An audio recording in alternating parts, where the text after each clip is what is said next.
Welcome to Rambam in Depth.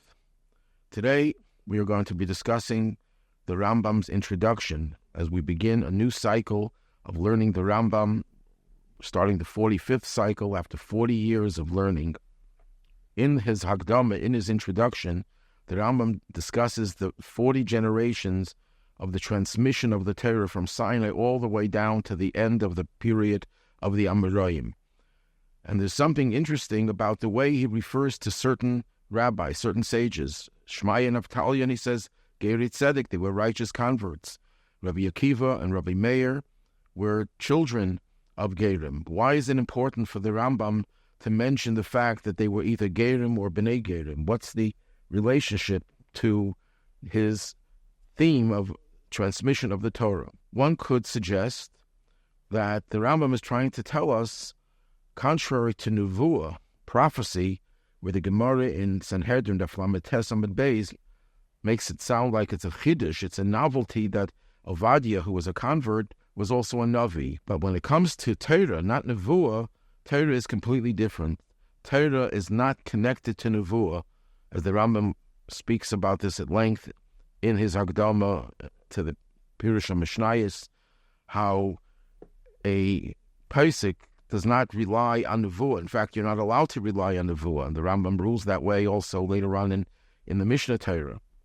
So the Rambam is here trying to say that when it comes to Torah, Torah itself does not have the prerequisites, you could say, of Nevuah, where there might be some issue about whether a ger could be a Navi. But no, here there's no question that a ger is just as qualified as anyone else to be a makabel of Torah. That's one approach. And that may explain another interesting anomaly. When the Rambam talks about the generations, after Hillel, the Rambam has two tracks.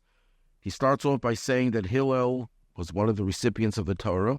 He passed it down to his son, Reb Shimon, who passed it down to Rabbi Gamliel, to Reb Shimon ben Gamliel, and so on and so forth.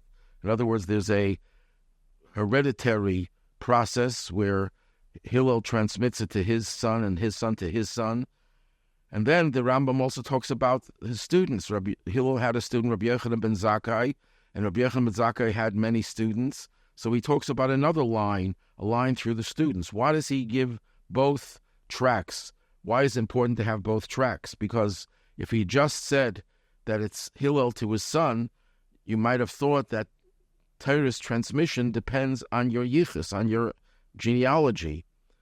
So the Rambam tries to emphasize that it's not necessarily connected to genealogy, although it could be a son who inherits, who's the primary makabel, the primary recipient, but it doesn't have to work that way. It can go through the line of students passing it down. So it's not based on genealogy, and therefore the same idea is true about a ger, even though he's not genealogically connected to the generations before him.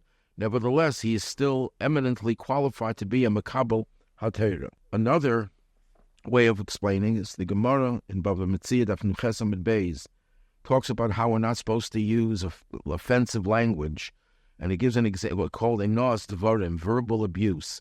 And he gives an example: if someone was a ger and he comes to learn Torah, don't tell him a mouth that ate non-kosher foods wants to learn Torah that was given from the Almighty. And the Mishnah there also has, if he was a ben gerim, don't say to him, remember your deeds of your fathers. So one would think, based on that there's something lacking in the Torah of a ger, because before he was nisgayer, he was comfortable with eating and he was allowed to eat non-kosher food, and that may have affected his ability to be a makabel Torah. So that's why the Rambam tries to tell us, no, the fact that he's a ger does not detract from his ability to be makabel Torah. Whatever he did before he was a ger is totally irrelevant to his status right now.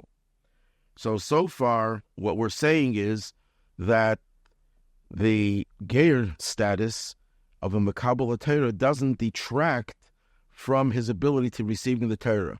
It may detract from other areas, perhaps, Nevuah, but not when it comes to be makabel Torah. But it's more than that, because it says that when we received the Torah, we all became Gerim. The whole process of Kabbalah Torah was a process of Gerus, and the laws of Gerus are derived from Kabbalah Torah. So the Rambam wants to emphasize that these people are Gerim because the whole process of Kabbalah Torah is Gerus. But I think it goes even more than that. Not only is it not a chesaron, not a deficiency that the Mekabel HaTorah is a Ger, not only is it the description of what every Jew who receives the Torah it's in the form of Gerus, but it goes more than that. It's a title of distinction, especially when it comes to Kabbalah HaTorah. And that's based on Sikha of the Rebbe, where he talks about how the uniqueness of a Ger compared to every other Jew. Every other Jew receives the Torah because he has free choice, he has Bechira, but yet there's a certain amount of pressure, the fact that he's commanded.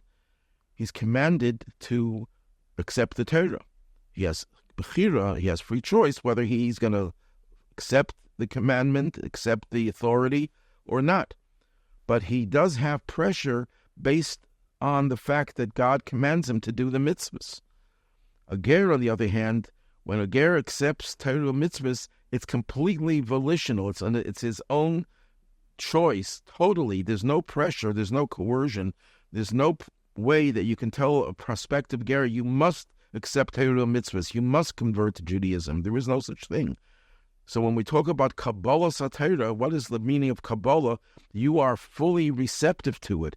So every other Mekabel Torah is receptive to it, but some of it is not based on your receptivity.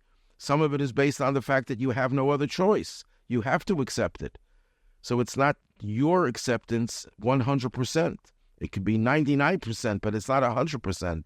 A Ger or Ben Gerim, they have the quality that their Kabbalah Torah is an absolute and something that leaves no outside influence. It's a total choice of theirs, and therefore their Kabbalah, when you're talking about Mekabli HaTorah, those who have received the Torah, the Ger is the most eminent candidate for being a Mekabel HaTorah. And that's why the Rambam emphasizes that they were Geri Tzedek.